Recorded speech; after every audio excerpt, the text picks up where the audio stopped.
6 other riders.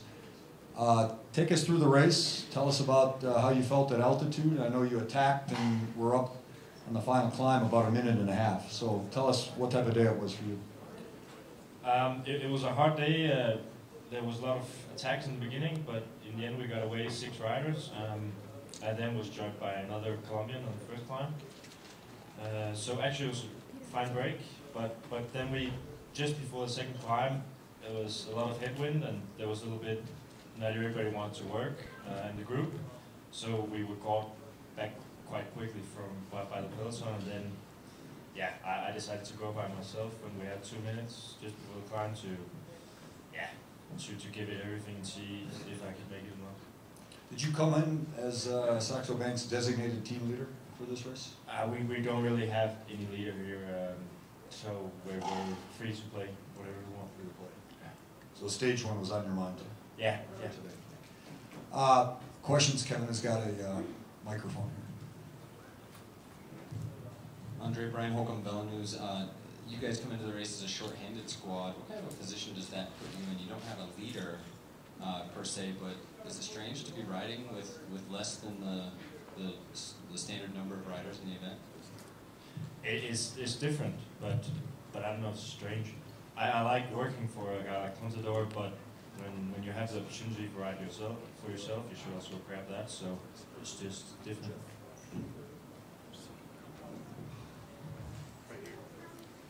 Hey, this is Matt Walsh from Cyclosport. I'm curious, when you were in the break, you said some of the guys weren't working. Did you were you able to communicate with the 3 Colombian riders?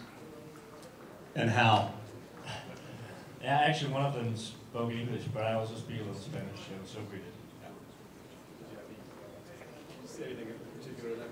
Yeah, they wanted the mountain points deal, so I told them they could have that if they pulled more than us.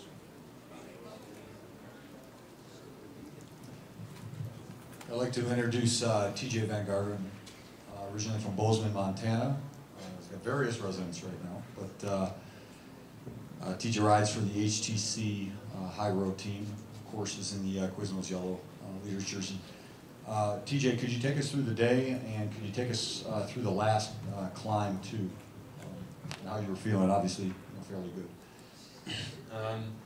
Yeah, today was a hard day. It took a long time for the breakaway to get away, and then once it got away, it was we rode a pretty just steady tempo up Cottonwood, and I don't know, it was a little bit sketchy up Cottonwood though, because the ground was a little bit wet, so it got kind of messy, and it was pretty cold and wet on the Cottonwood descent. And then it was a little windy coming up into Independence, so the speeds were slow, and it was kind of just heavy legs in the peloton, and then Independence, we saw some of the Colombians attack early, and a lot of times people would just kind of attack, come back, and I had good legs over the top, so I try to move, got away with Levi and Christian, and we ended up getting caught in this group, but then it just started pouring rain, and it seemed like whoever, just had the nerve to take the corners fast in the rain ended up in the front group, and some of the guys who were a little bit timid just ended up back. And so I was in the break with Tom Danielson and George Hincapie and a few others, and it was mainly just me and Tom that were doing most of the work because I was about to take the jersey, so the other guys, they didn't really want to help me because they had teammates for GC in the group behind, so it was mainly just me and Tom driving the break, and then yeah, George took the sprint, I was second, Tom was third. Questions? TJ, can you just talk about the festive atmosphere at the top of both of those passes? Was it similar to what you find in France, similar to what you find in Europe? Yeah, the crowds out there were incredible. It was it definitely rivaled many stages of the tour, and it was really encouraging and really special to see all the people come out. Hi DJ. Today seemed to be the big showdown day for the GC. Tomorrow, also, you said this morning that you were confident for the time trial tomorrow. After that, are you confident you have the team that can help you carry that yellow jersey into Denver? I do have a lot of confidence in my team. I don't think that we have the strongest team on paper here, but I think you know, once you have the yellow jersey, you can see your teammates just get more motivation, and they can ride above and beyond their ability to, once they have the goal of defending a jersey, and I expect that that's what's going to happen here. Excuse me one second. Any more questions for Andre Stenson in respect to his time? Okay, thank you, Andre, and congratulations on a good ride today. TJ, you wear this yellow jersey, you're a confident young man. At this point, have you had time to kind of decompress from what it means to wear the overall leaders jersey now, going forward into this sort of home state race for you?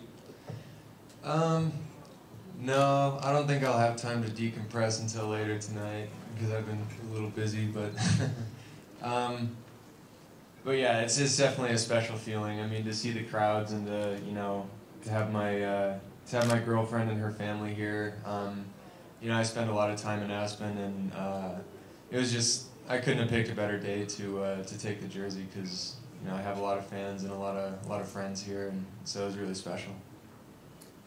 Right over here, TJ. TJ, can you give us an idea of what you think about the time trial and about that course? I haven't had a chance to ride the course yet. I was gonna pre-ride it tomorrow morning, but it seems like a course that doesn't require a whole lot of thought. It's more just because it doesn't seem technical, and it doesn't seem like there's a lot of corners and a lot of turns, and there's no real recovery section. So it's kind of like you just have to pick your pace and just go with it, and you know, try to stay relaxed and stay focused, and yeah, that's about all you can do. TJ, were you taking a lot of risks on the downhill, the descent, not only because of the yellow jersey, but also because you think this race will be decided by a matter of seconds? Yeah, I mean, there's no big summit finish or big day that's going to really separate a lot of time. So yeah, I mean, you have to take time wherever you can. And you know, Levi's, you know, all due respect to Levi, he's not the strongest descender. He sometimes loses his nerve a little bit, and I thought, you know, that's one of my strong suits. I can, you know, have balls. so I just went for it, and you know, when I saw that we had a gap, we just drove it. You said that today, after they started, there were pretty rapid attacks. Was there not a lot of commentary in the race amongst the riders about it being too difficult yesterday and then today? Was there any kind of chattering about that? No, I mean, I think some of the riders were complaining a little bit about the dirt road. I mean, the dirt road wasn't bad. It was just that it was a little wet, so it got a little messy. But other than that, I mean, I haven't heard anything but positive from all the riders. They've all said that they love the state of Colorado and that this has been a really good atmosphere. They love the crowds, love the roads and the route that you picked. And yeah, I mean, I haven't heard anything but positive. With your familiarity with Independence Pass, did the last 4 miles of the ascent unfold like you wanted it to? Of the ascent? Yeah. Yeah, I mean, I'm really familiar with Independence, and I kind of knew what to expect. It's just really gradual for the first 10 miles, and then the last 5 miles kicks up a bit. Yeah, I mean, I didn't really know what to expect but the reason I attacked is because I looked around and it looked like everyone was suffering, and but it was still a really big group, and I was like, I don't know, I don't want to have this big of a group going into that crazy of a descent. So I was like, originally I attacked just to try to get, you know, the strongest riders away so that we're dealing with a smaller group. And it was, yeah, I was kind of surprised that I ended up by myself out there for a little bit. The descent into Aspen was arguably as important as the two previous climbs. Did you expect that going in, and did you expect this to be the place on the run-in where you would potentially make the time to take control in the GC? No, I think the reason that the descent was so decisive is because it was raining. You know, once taking a corner in the dry as opposed to the wet is a completely different thing. And yeah, if you lose your nerve, you can lose minutes, and if you are really confident in the corners, then you can gain a lot of time. And so I mean, I was more expecting that there was going to be more attacks from either the Colombians or from Garmin on Independence, and that it was going to be a group of 5 or 10 going over the top and rolling to the finish. I mean, actually, I thought when me, Levi, and Christian were away and we caught the Colombians, so it was the 4 of us, I actually thought that move was going to stay to the line. And then once we got caught in the big group, I was surprised. I was like, wow, is this really, we're really going to sprint with like 20 guys? And but yeah, then the descent, because it was wet and sketchy, that just broke it up. You're familiar with the Independence Pass. Leaving Cottonwood out of the equation, do you feel it's harder to race over it the direction you came today, or would it have been more difficult to ascend from out of Aspen? I don't know. I don't know if one side's harder than the other.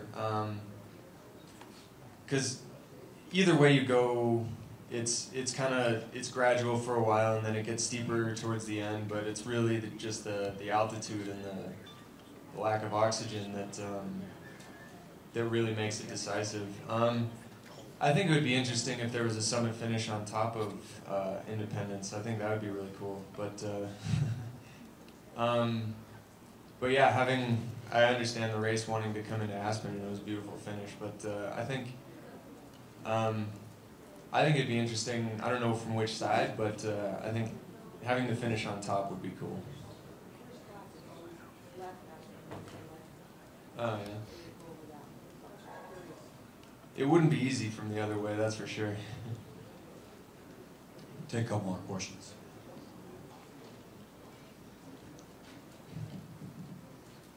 All right. TJ, thanks for your time. Appreciate it. Good luck tomorrow on the time trial. And we have George Hincapie still coming up. He should be coming here in about 5 minutes if you want to sit still. BMC Racing. And George is from Greenville, South Carolina. George, you seem to win stages and do great performances in bad weather.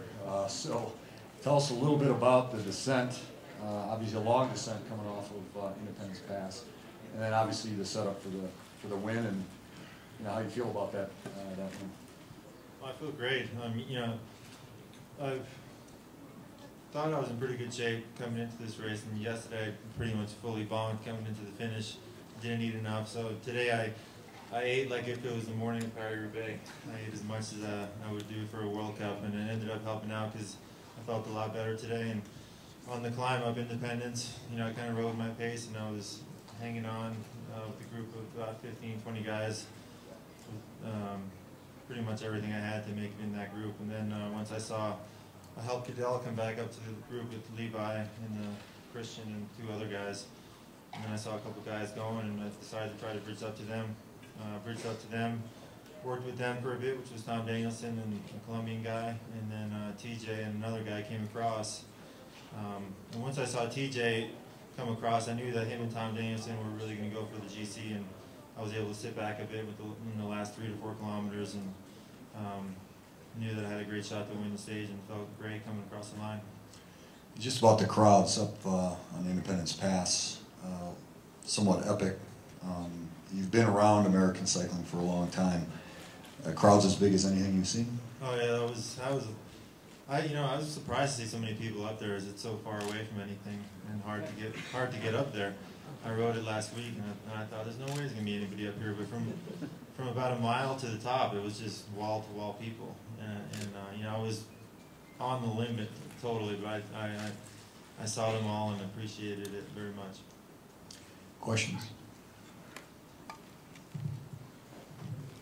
George, can you give us an idea of how the sprint went? Can you take us through that? Well, I knew that TJ was going to be probably one of the fastest guys. I didn't know the Colombian guys. You know, they're always the wild card. They're obviously super good climbers, but some of them can sprint as well. But I was confident that I could win. You know, TJ got a gap in some of the corners, and I had to kind of sprint around Tom Danielson and catch back up to TJ. But once I caught him, I knew that it was over and that I was going to win the stage. George, a wet, treacherous descent like that, how do you keep your nerve there? And having ridden that climb last week, did you think that that descent into Aspen would be so decisive in the race?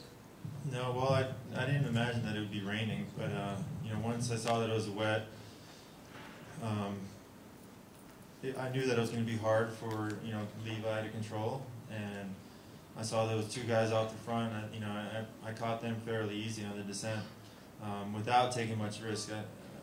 For me, if I can follow my own lines and do my own pace, it's safer than staying behind the third or fourth or fifth wheel. I was just on my own, and I caught the two guys fairly easy without taking huge risks. But it's still scary. You never know. I've only done a descent once, so I remembered some of the corners, but some of them you don't know.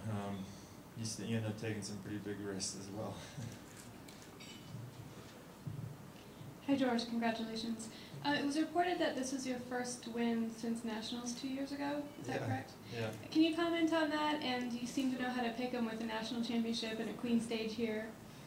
Well, yeah. I mean, these days, for me, it's all about motivation. I get it's either about motivation or I'm working for the team. So right now, the biggest things that motivate me are the classics, which I haven't won, but I'm always up there. The Tour de France, which I do a good job for Cadel, and national championships, and a big race like this race here is important. It's a first time event. It's bringing cycling to a new market that hasn't seen cycling for a long time, and it's just